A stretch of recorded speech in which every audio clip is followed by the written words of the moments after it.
So 2 days ago we were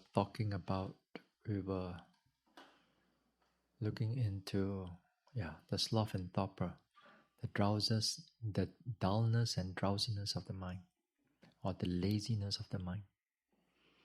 Here, as I said, the principle of overcoming them is to rearouse the effort, mental effort, so that the mind becomes activated.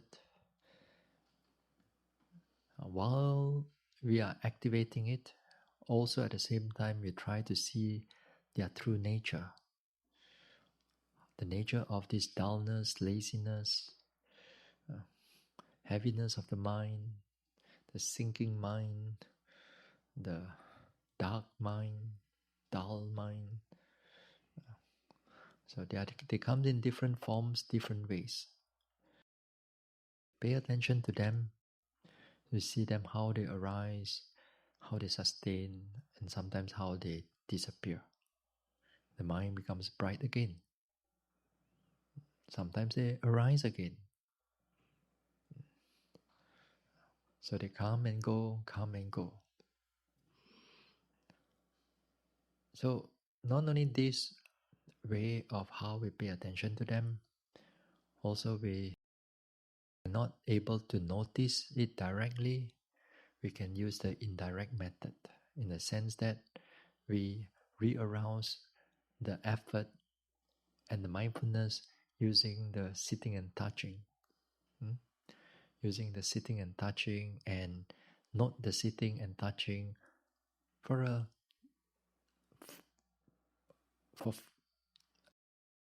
usual, slightly a little bit faster, just to make the mind clear, to feel something, move on to the next object, and move on, in order to make the mind, to re-alert the mind again.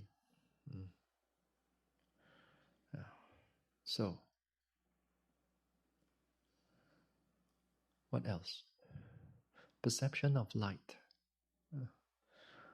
The Buddha mentioned about perception of light, in the sense that this one we are not going in samatha and so on.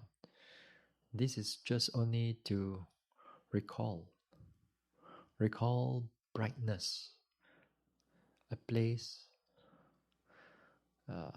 or a place that's very bright, or mentally we are looking at the sun, mentally we are at the beach area which is cloudless on that day,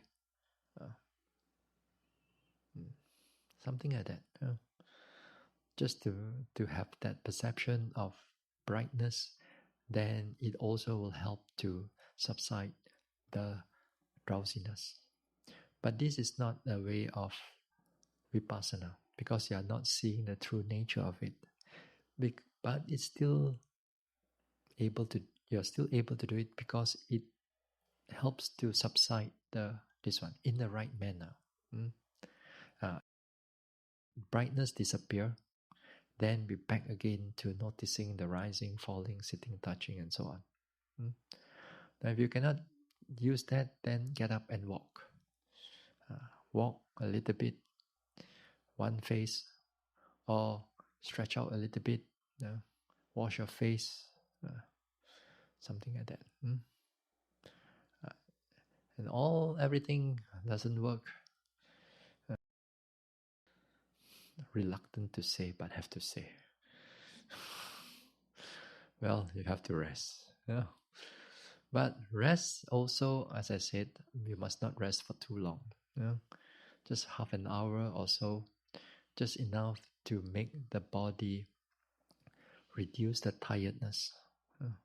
It's not about sleeping for the afternoon 2-3 hours, and then you feel like it, you get up and walk. You don't like, you just carry on sleeping. That is not a very good way to meditate.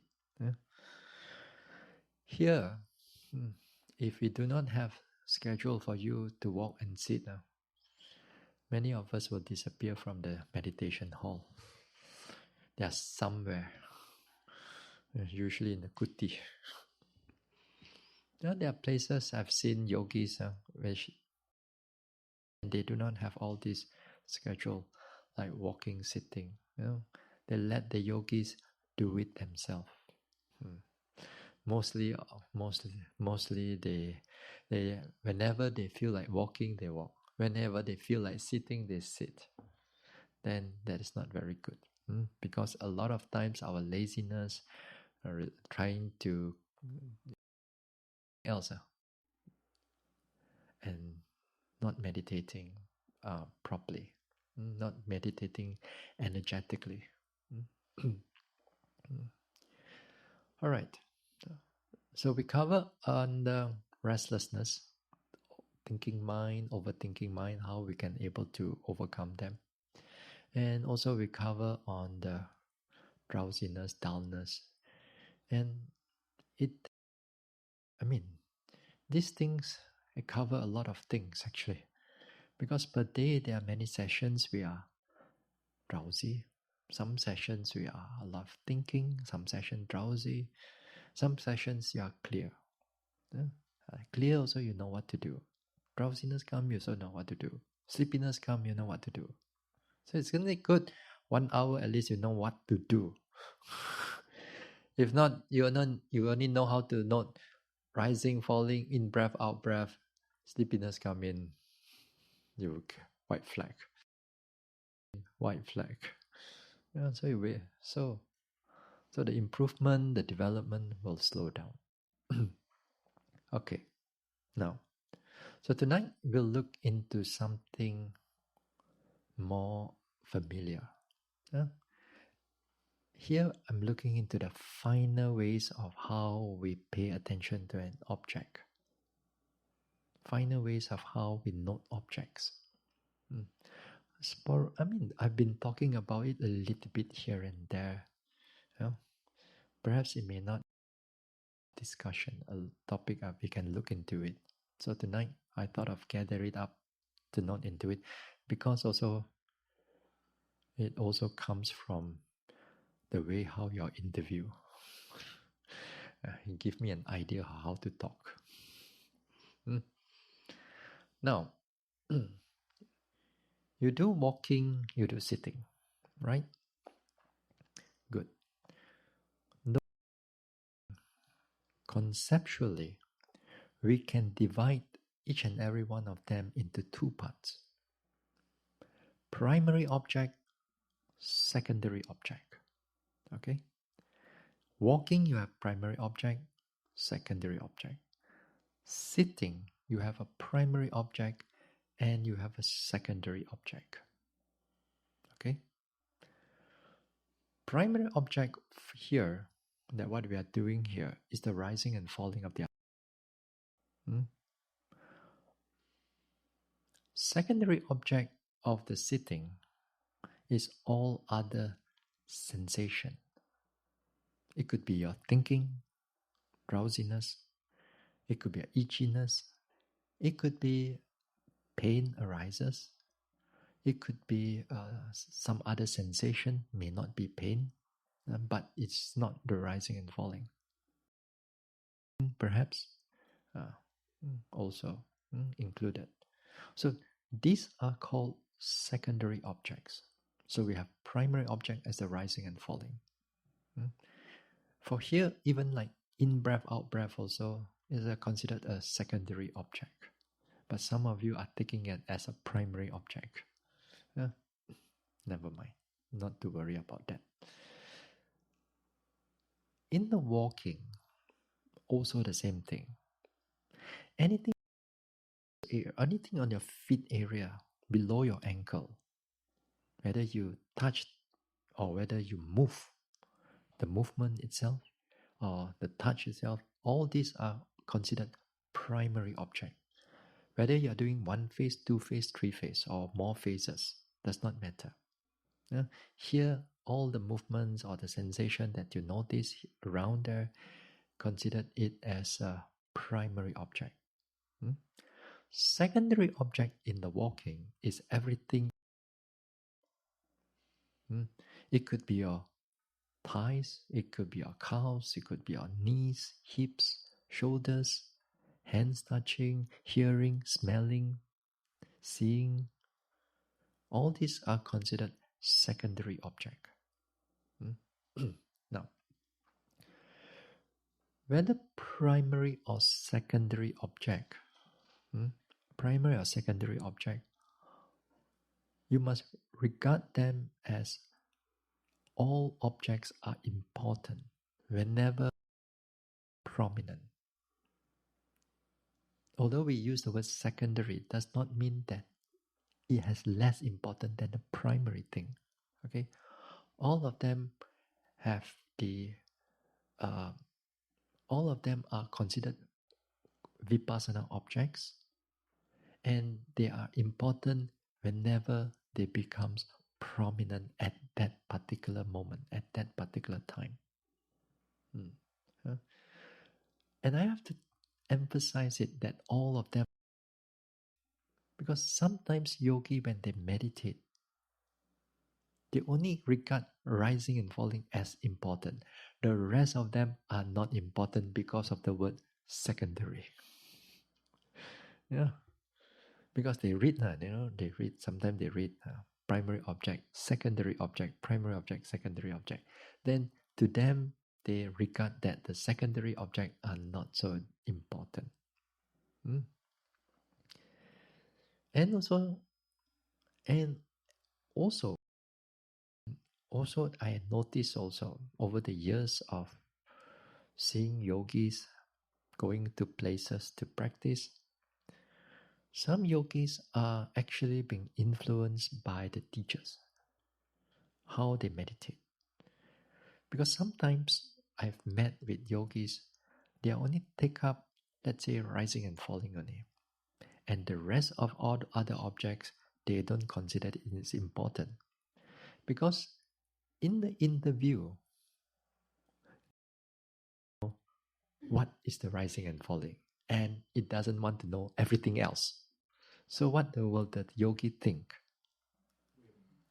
Exactly, you will start thinking that that is only important, and the rest of the all other objects are not important.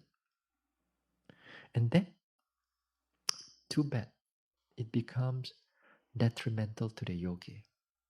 Because in the stomach only, belly rising, falling, other objects come in, you're just waiting. Thinking come in, waiting for it to pass only. Sleepiness come in, just wait for it to pass. Like a storm pass, you hide in the shelter, huh? And then it pass, everything clear, then it come out again. So many yogis actually, over the time, especially they practice this method. And the emphasis is on rising and falling only. And in the long run, yogi is going to have a problem. And one of the biggest problem is the tension, imbalances of the mind. Because rising and falling is not going to be prominent all the time, right? It's not going to be clear all the time. When it becomes small, it becomes not clear. The yogi still keep looking at it, and try to open up what else is there. They force the mind into it. Then it becomes problematic. Very tense up the whole mind. That's why a lot of times, this method, a lot of yogis fail. Because they only think that rising and falling is important. Arises from their own mind or influenced by others. Now, although we have to mention about primary, secondary objects, we still have to mention these two. Because if you do it correctly, if you do it rightly, then the development will be very good. Because here, the primary object is not clear. There's always a backup. And there's always backup. There's always something else for you to note, or something become clear for you to note. It's not just only what object is important. What is another aspect is important is the continuity of that mindfulness, the continuity of that observation.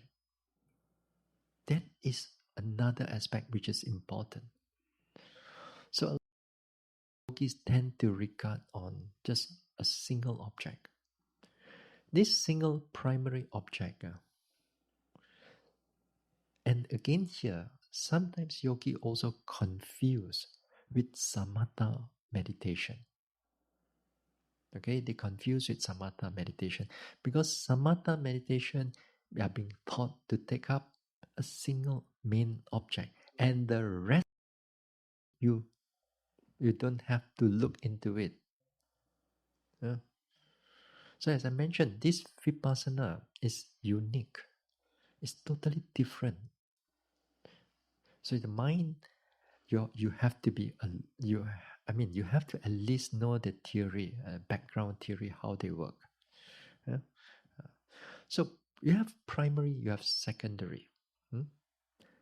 Now, whenever you notice, you begin from your primary object. You notice your primary object. If the primary object is not clear, you move on to a secondary object. Now, when the secondary objects are not clear, you move back to the primary object.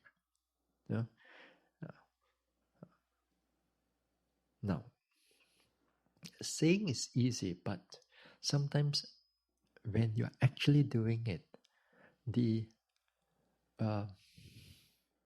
sometimes the prominency can also be I cannot say it as a problem, but confused. Yogi become confused. Now, say, during in your sitting, let's say, all right? During in your sitting. While you're sitting, then give you a simple example. A simple example. While you're sitting, you notice the pain arises, which is secondary object. But sometimes pain, one pain, right? It come 3 or 4 pain together, isn't it? It come 3 or 4 pain together, and all of them shows the same prominency. Then which one are you going to choose? Then sometimes yogi begin to confuse. Now I look here, also strong. Look that one, also painful. Look that one, also painful. All of them are coming together. What are you going to do right now? Now here, again, you see, to see things as they are and not what you think it should be. Now here, when it happens in this way, it shows you, let's say, 3 pain coming together. Your job is to note the 3 pain together. You see what I mean? In the beginning part of the talk, when we talk about mindfulness, we talk about the prominency of an object. Yes, because that time I don't want to complicate everything. I just say that, okay, something clear, pay attention to it. But now, after some days, after some interviews that I've gone through, some yogis begin to notice a number of objects are coming in together at the same time. And sometimes they begin to confuse, to look for. Should I notice the pulling pain, or is it the buttock pain, or is it the numb pain? Everything also I don't like, but Bhante says still have to note. Yeah, you still have to note. So when, let's say, 3 pain comes in, your job is to take all the 3. Well, don't be too afraid. Don't be too scared or fearful about it now. It's not times 3. It's not like you look at 1 pain, it's so painful. Then you look at 3 pain, and then times 3, and then triple the pain. It doesn't go like that. It doesn't go in this way. What happens is that if you're able to notice, sometimes it comes naturally. 3 or 4 pain come together. That time your mind can able to look at it already. The mind is ready. So you don't have to like choose which one you should look for, which one you should go and pick up. Yeah? Take the overall first. Take everything and pay attention to them. And let's say after that, you notice in that way, one pain becomes more prominent. And that time, you take note of that pain, you let the other surrounding pain at the back. You look at that. But again, this pain, you note at it for a short while, then it subsides. And not to say subside, it goes to the background, but the another one, it comes up again. Say maybe like within like 30 seconds, pain has changed to another type of pain. And then while you're noticing this pain, after that, within short while, it disappears. Not disappear. I mean, it subsides, and then the other one arises again. Yeah? So the prominency changes quite. It's not like before, perhaps for some yogis, it's a pain, only that pain only, only that particular object only, and the rest of the object did not arise. But this time, it arises differently. Yeah. Okay. So sometimes, now this is also come. Sometimes it creates certain confusion to the yogi. It says that, if in that way, deepen my noting on the pain, right? If I don't check it out thoroughly, I don't scrutinize it thoroughly, and then this pain like jump here, jump there, move here, move there, how am I going to see the thing thoroughly? Then sometimes yogi begin to confuse. Yeah? No.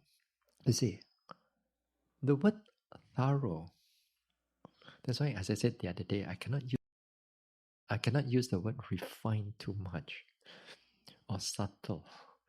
Because thorough does not only mean that you look at an object carefully and deeply and see its true nature of it. Sometimes thorough also means that different objects are coming in a different form, in a different manner.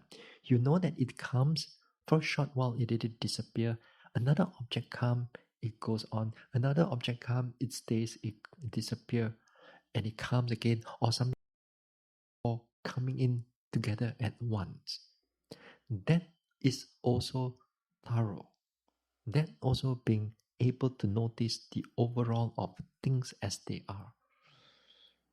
You know, it sounds counterintuitive, you know. We thought that everything has to be thorough, deep, and scrutinize everything. No, the object does not all the time show you in that way. The object sometimes it shows you is changes. It's the object. Yeah, that change is thorough noticing. Okay, that change that you're noticing, the pain change from one after another, here, there, moving here, there, then it is good. You are still able to notice what is going on. But maybe you may not last that long because the pain can be excruciating. It can be excruciating. So you may not able to notice that long. Again, you have the skill of noticing it. And that also is important. Okay? Now, can follow so far. Hmm? Now, again, let me repeat. Sometimes the object in the sitting, they come up a few together. And when they present to you in that way, observe them in that way. Observe them in that way. Then sometimes object changes their form one after another, after another. You follow them as they are. because the reality is showing you in that particular way. Don't think that what I should do, why should I scrutinize the whole thing? Just see them as this is a way of how vipassana to be noted also. Hmm? Uh, Sometimes it may not be the pain, but it may be like rising and falling is clear. Touching also is clear. Sensation like the body, perhaps a bit of itchiness and pain, also clear. Now, here is like a different object altogether, different types of pain. So, same thing, we apply the same principle that if it's trying to show you 3 or 4 together, take it all together. If not, sometimes we go back, sometimes our yogis thought that, again, they go into concept. But the mind can only take one object at one time, isn't it, Bhante? Then we miss the whole Dhamma. Yeah.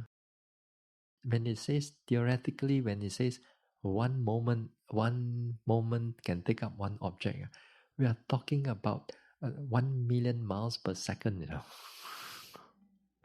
They are so fast. But while we are noting it, we cannot able to notice the mind so fast.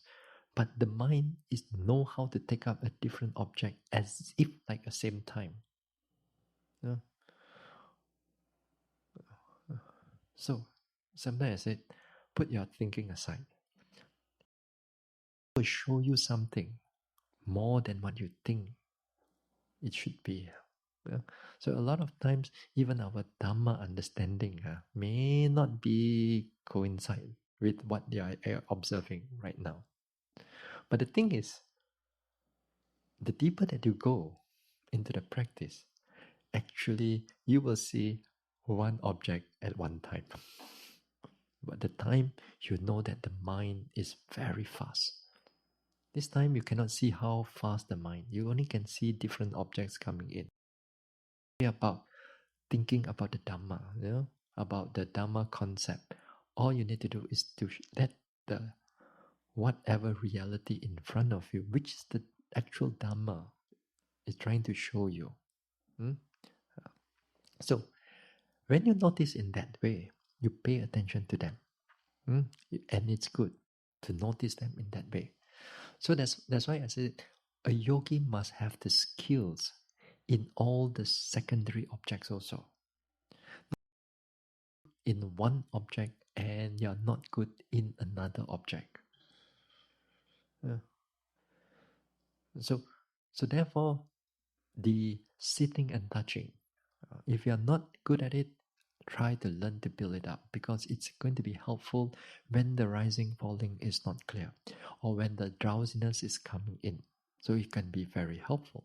It can also be helpful to calm the mind if you know how to do it also. So now they can be very interesting. So pay attention to those things.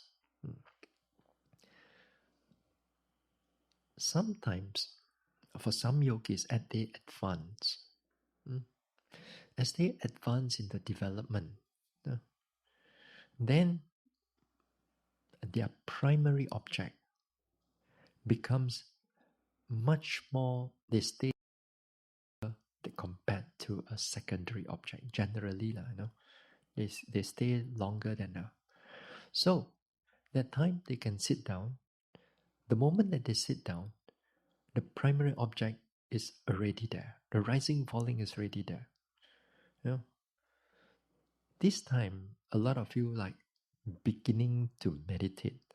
Sit down, you got to look for the rising and falling. So where is it now? As if like you're looking blind inside there. A little bit here, a little bit there. Because generally, it's not that easy to notice the rising and falling, especially in the beginning of the development of this vipassana. But as you progress further, it's different story. The moment that you sit down, ready, the rising and falling come and look for you. You don't need to look for that is rising and falling. And when it comes in in its in its full clarity, then the object stays there quite long. Uh, Now, habit is an important thing. A good habit is important for vipassana. And also, a number of days where I talk about bad habits here and there, mental bad habits.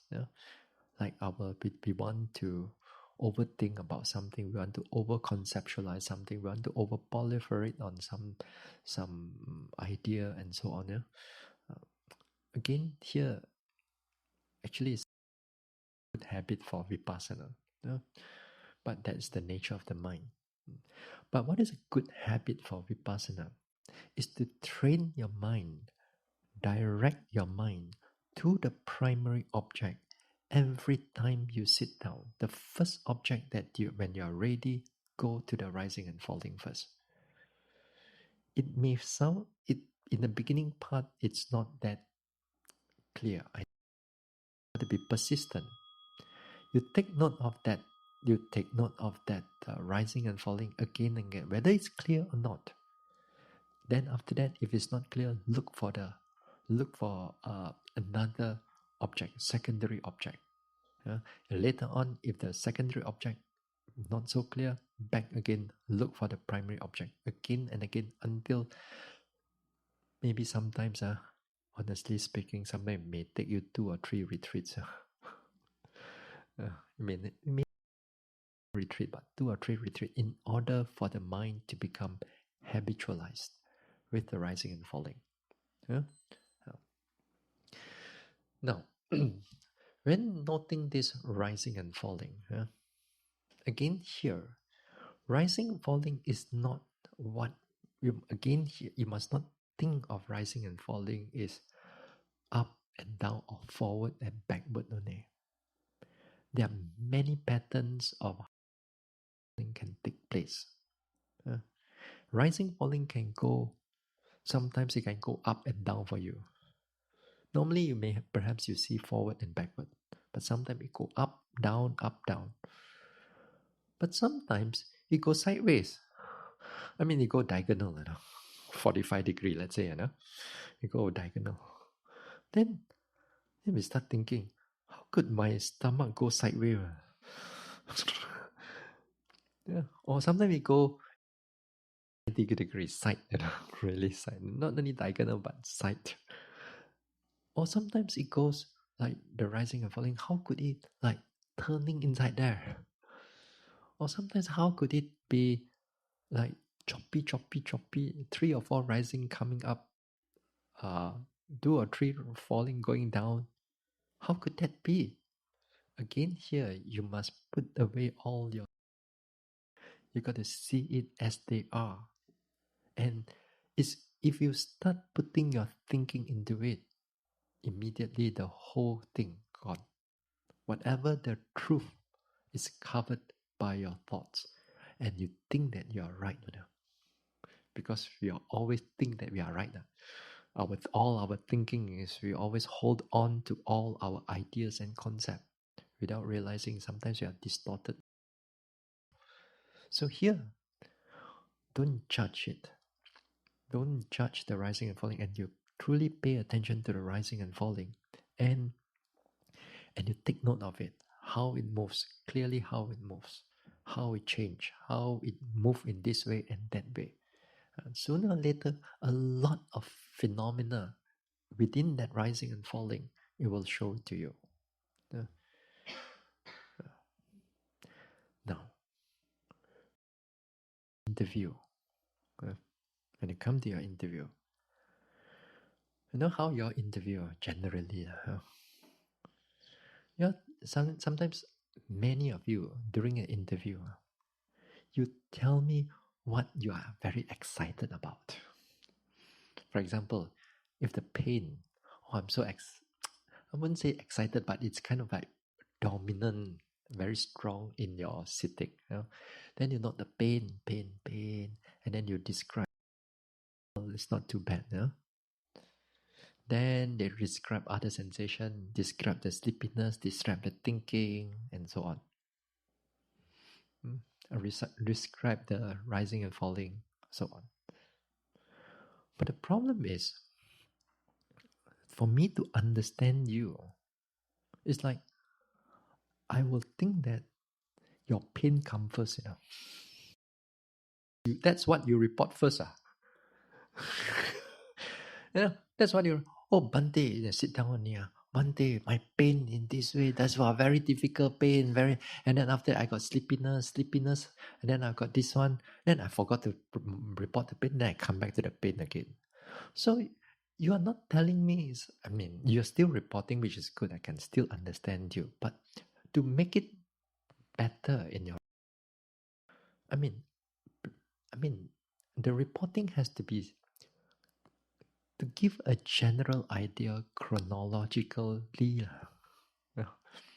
Not that you tell me the backstory, then you tell me the middle story, then you follow back the backstory and middle story, then you go to the front where you begin to sit. Then after that, you jump back to the back again. Then you jump back to the center again. Then as you like. Then I'm going to follow you from back to front to this one and that one.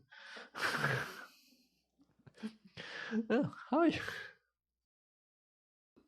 So next time, well, when you come to an interview, especially the sitting, you report generally what you notice about in the first 15 minutes of your this one. Did you notice your rising and falling? Describe that first. Don't become so excited you want to describe something special. Because describe about the beginning first. Tell me about your rising and falling. How do you pay attention? Tell me generally what is in the middle there, before perhaps maybe the pain come in at the last session. Perhaps there's no pain. So the thing is that the primary object, some of us, is that I'm not sure by listening to your interview, is the primary object really clear to you? Because it's being put in somewhere behind your reporting already about when it's connected with your sitting. You see, primary object, why is it good as a primary object? You're still breathing, you're still alive. Therefore, your stomach will still move. Pain is not going to come all the time, right? Sensation of the body, although they are there, but they are not prominent all the time. They're not prominent all the time. A lot of other objects are there all the time. But movement is always there because you're still breathing. It's just that sometimes you're not that clear, but it's always there. The rising and falling is always there. The breathing is always there. That's why it's a good primary object. Anytime that you're not clear, anytime things are not good, back again to something that is moving. You cannot be waiting for the pain to come. But perhaps that sitting, there's no pain. So that's why something is always there. So when you report the beginning of the first 15 minutes of generally what did you notice, and always will be good. Notice the rising and falling first. Then after that, tell me about perhaps in the middle or drowsiness come in. I noticed this drowsiness and so on. Then perhaps the drowsiness disappear. Well and good. And then after that, towards the end, come in. You hold on your excitement. I know you note your pain very well right now, which is good, but hold your excitement. Tell me the beginning part first. Now, when you do in this way, over time, you begin to see your own, how you meditate, how you're beginning and somewhere in the middle there and towards the generally you have an idea what is coming. And of course, it may not is a rule of a thumb, not a precise rule. It's not a fixed rule. Sometimes for some yogis, once in a while, they sit down, pain come first. Pain comes first, and then after that, pain subside after half an hour. If your pain comes first, then you tell me, oh, Bhante, that particular sitting, I sat down and oh, here pain, there pain, everywhere pain, now and not here and there. Then good, because it begins with the pain. Yeah, it begins. So I will know in that way. Whenever chronologically, you will kind of like give me an idea about from what is the beginning there, middle there, at the end there. I know how you practice. If you just mix up everything, I'll be like chasing you left and right, up and down. Yeah. Yeah. So when it happen like that, sometimes certain things when you're not clear, I already know what you have been doing before that. You don't have to tell me also. I kind of know what you've been doing, and somewhere in the middle, you're not the first yogi I teach. So many yogis, and all of us going through the same way. Principally, like thing, you're not that unique, We think that we are a special yogi and so on. No, you're not that unique. Nobody are all that unique. All of us go through the difficulty, the difficulty, the clarity, the sleepiness, the drowsiness. All of us going through the same thing. So you tell me in the beginning part, what is happening, middle and towards the end. Then after you get up, tell me in this, especially the sitting. Now in the walking, we go to the walking. Now in the walking, we have also, as I said, primary and secondary objects, right? Now the secondary object, no, the primary object, most of you can able to report, which is good. You can able to notice the lifting, pushing, dropping, clarity of everything. Well and good, not a problem. This time, you see, after how many days we are here already? 9 days, 10 days. Then you begin to get bored with your walking. Lifting, pushing. Yesterday you also see the same thing. Lifting, pushing. So you're still able to follow, but nothing new for you to say. You're still able to follow what is going on. This time. Sometimes some yogis get bored a bit. They still can able to notice, but get bored. What is good? We begin to look for secondary object, because this time the sensation, although they are there, but the mind is not really want to register, because it's been looking at it the same thing again and again and again and again, the morning, afternoon, night, nothing special, still there. Yeah, your mind may not running that much, which is, but nothing new there. You don't feel the excitement anymore. Not like last week. Wow, you begin to able to notice. But as the days gone through, nothing, that sensation and that sensationalized and not so give you that excitement anymore. This time we got to look for the secondary object. As a secondary object is all in the upper part of the body. These secondary objects, again here, this is a skill.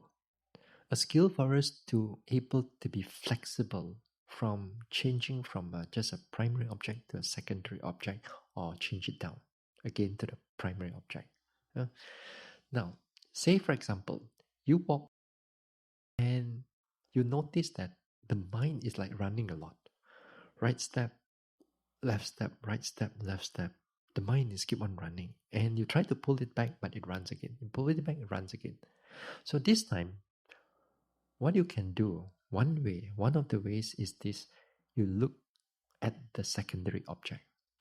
Take a wider and bigger object. For example, like the whole leg is moving. You can notice the whole leg, and at the same time, you can notice it as right movement, left movement. Or sometimes the knees become clear. to you. The knees in this way or that way. Sometimes you can feel the difference in the weight. One is heavier and one is lighter, or maybe both the same, or maybe uh, the thighs. One of the thigh is much more stiffer. The other one is uh, more easy, more relaxed. And then you notice it in that manner. Okay, uh, when this happen, there's a difference. Some yogi, this is not right. How could my left leg and the right leg not the same one? Then you start to, then you stand for a while and then you shake your leg to make them the same. They cannot. You're not supposed to do all those things. You're supposed to see them as they are, not what you want. Yeah. Even if the both leg is heavy, you have to drag the feet like you are dragging a steel ball. You're a prisoner dragging that steel ball.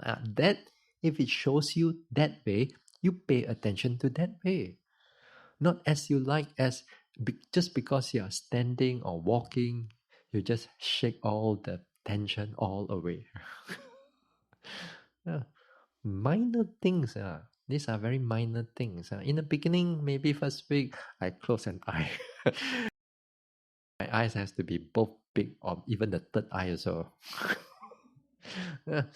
So make sure we don't do it in that way. We got to learn to feel the different aspect of the this one.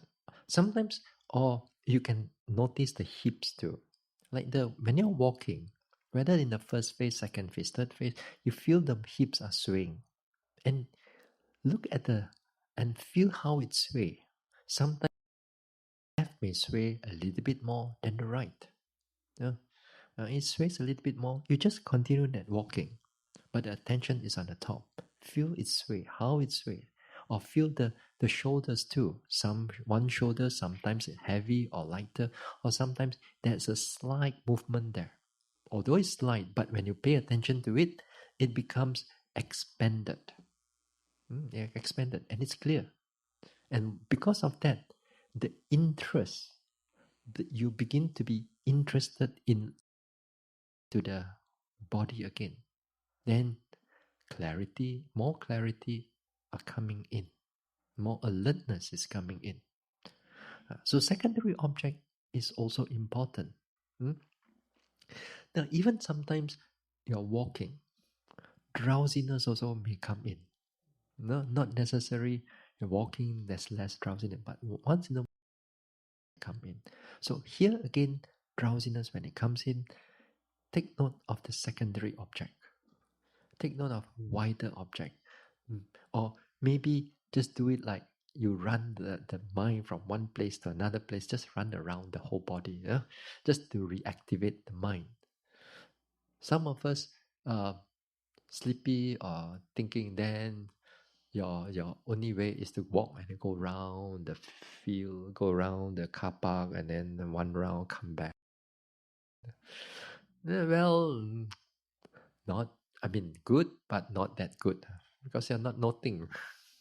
You're just relaxing on it during that time. I mean, once in a while, it's fine, but don't make it a habit. Again, use different secondary objects to help you in order to re-anchor the mind back to the body. Not necessarily the feet, but back at the body. Yeah?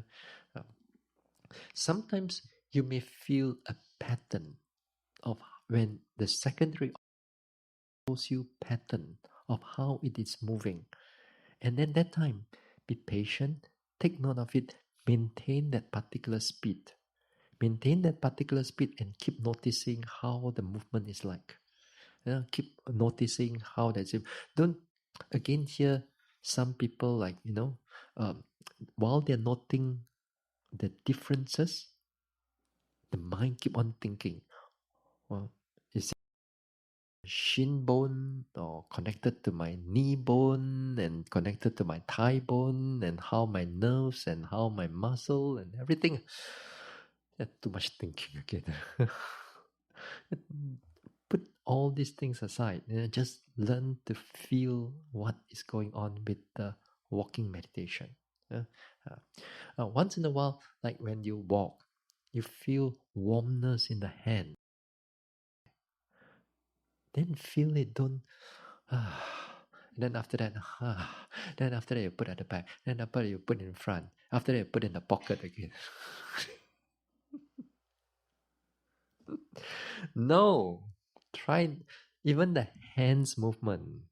You have to limit it to not much of movements. If you are really, really want to pay attention, even the hands movement, you leave it there. The moment that you start, you leave it there. The walking, just like when you do your leg cross-legged, you can sit 1 hour. So too in the walking, properly when we do the walking, even though we put the hand there, that's it for 1 hour. But it's not easy. Yeah? You may feel sweaty, you may feel uncomfortable. That is part of the nature of the development. Yeah? But it's not easy. Yeah? When your concentration comes in or clarity comes in, usually you do not move the body. Usually you can able to notice the object carefully. It's only when you are not mindful enough, or you're not sharp enough, you're not concentrated enough, then we tend to move the body quite a lot, including the hands. Yeah? So take note. Take note of the secondary objects. And then here, when the secondary objects are clear, don't quickly bring it back to the primary objects of the leg. Stay with it first, pay attention to them, how they are moving, and continue. Sometimes, once a while, the primary objects can be much more clearer than the secondary object can be much more clearer than the primary object for the whole hour. For the whole hour. So that session, if you notice it in that, worry about the primary, just stay with the secondary object for the whole duration. The mind can be very alert. And sometimes we think that, oh, it's such a big object. How am I going to notice the detailedness of the thing, of the object? It will show you. It will show you not in the sense of deep and so on. It will show you how it changed. Sometimes it changed due to, as I said, the weight may be changing, may change or become flexible. So the changes itself, again, here is the thoroughness of noting, not all the small things.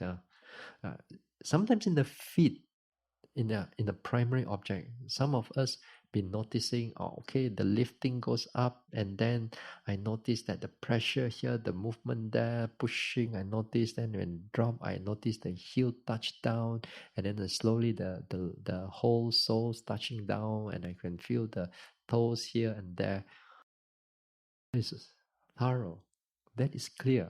It's good at that time. Yeah, but that is not the only way how we do a noting.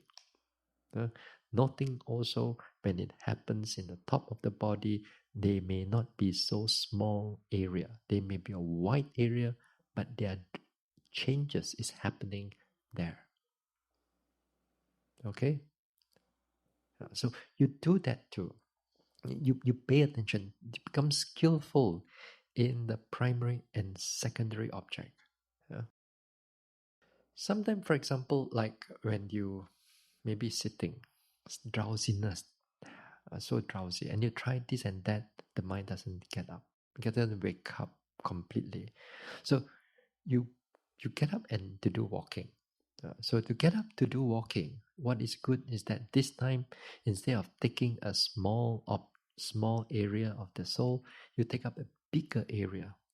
You take up a bigger area, and then you take notice of the usually the slightly like one face walking, or sometimes a brisk walking also can be helpful. Brisk walking, please don't do it here. Do it outside. Bim bom, bim bom, bim bom. It's not good. Do it outside. Then when you want to go slower, more gentle, and then you come in to really pay attention to your walking. In the walking also, as I said, thoroughly, precisely, carefully. Therefore, it's always good that to find a length of this a length like what we have over here. The distance, of walking, it must not be too long. Like you cannot like go around the field and want to do walking meditation. You cannot do like that. It's not recommended. There's a path. The path is about 15 to 20 steps of like one phase step, you estimate yourself, like when you do like right step, left step, then you take about 15 to 20 steps like that. Then that is the length of your walking meditation. You cannot do too much, and also you cannot do too short, because you're gonna get giddy, because you keep on turning, lifting up before you finish. I turn back.